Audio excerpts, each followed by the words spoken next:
Friends, జగన్కి ఊహించిన అదృష్టం, చంద్రబాబుకి చాలా నష్టం. ఈ విషయాన్ని తెలుసుకునే ముందు వీడియో మీరు కంప్లీట్గా చూడండి. అప్పుడే మీకు కంప్లీట్ ఇన్ఫర్మేషన్ ఏంటో అర్థమవుతుంది. అదేవిధంగా చాలామంది వీడియో చూస్తున్నారు కానీ సబ్స్క్రైబ్ చేసుకోవడం మాత్రం మర్చిపోతున్నారు.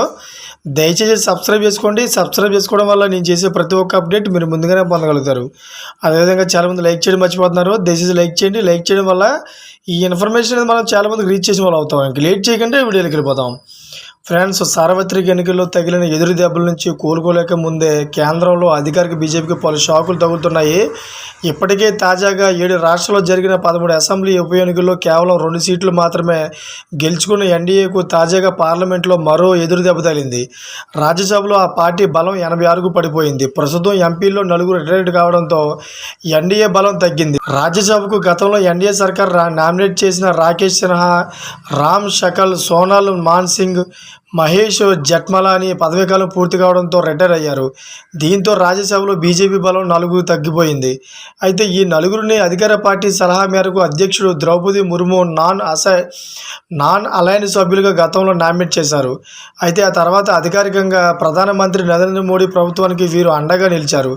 అయితే ఇప్పుడు వారి పదవీ విరమణతో రాజ్యసభలో బీజేపీ 86కు పడిపోయింది. అలాగే బీజేపీ నేతృత్వంలో నేషనల్ డెమోక్రటిక్ అలయన్స్ బలం 101కి పడిపోయింది. అయితే ఇది 245 మంది సభ్యుల రాజ్యసభలో ప్రస్తుతం మెజారిటీ మార్కు 113 కంటే తక్కువ. ప్రస్తుతం రాజ్యసభ బలం 225 కాగా కాంగ్రెస్ నేతృత్వంలోని ఇండియా కూటమికి 87 సభ్యులు ఉన్నారు. ఇందులో కాంగ్రెస్కు 26, బెంగాల్లోని అధికారిక తృణమూల్కు 13, ఢిల్లీ, తమిళనాడులో అధికారంలో ఉన్న ఆప్ డిఎంకే తరలో 10 మంది ఎంపీలు ఉన్నారు. కుటుంబంలో లేని వైసీపీ, బీఆర్ఎస్, బీజేడీ వంటి పార్టీలు ఎంపీలు మిగిలిన వారిలో ఉన్నారు.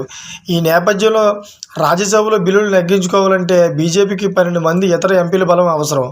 అయితే ఏపీలో అధికారం కోల్పోయిన బీజేపీకి అండగా ఉంటున్న వైసీపీకి 11 మంది ఎంపీలు ఉండడం, ఒకరిద్దరు స్వతంత్ర ఎంపీల మద్దతులు కూడా లభించే అవకాశం ఉండడంతో ప్రస్తుతానికి ఇబ్బంది లేదు. అయితే ఇది వైసీపీకి ఒక ఊహించిన అదృష్టంగా చెప్పుకోవాలి. జగన్కి ఒక అదృష్టంగా చెప్పుకోవాలి. ఎందుకంటే 11 మంది ఎంపీలు ఇప్పుడు బీజేపీకి అవసరం. ఇప్పుడు బిల్లు ఆమోదించాలంటే 11 మంది వైసీపీ ఎంపీలు కంపల్సరీ అవసరం ఉంటుంది. అందుకని ఇప్పుడు చాలామంది జగన్కి ఊహించిన అదృష్టంగా ఉంది, చంద్రబాబు నాయుడు చాలా నష్టపోయారని చెప్తూ ఉన్నారు. చూసారు ఫ్రెండ్స్, ఇటువంటి లేటెస్ట్ అప్డేట్స్ ఛానల్ సబ్స్క్రైబ్ చేసుకోండి. Thank for watching friends.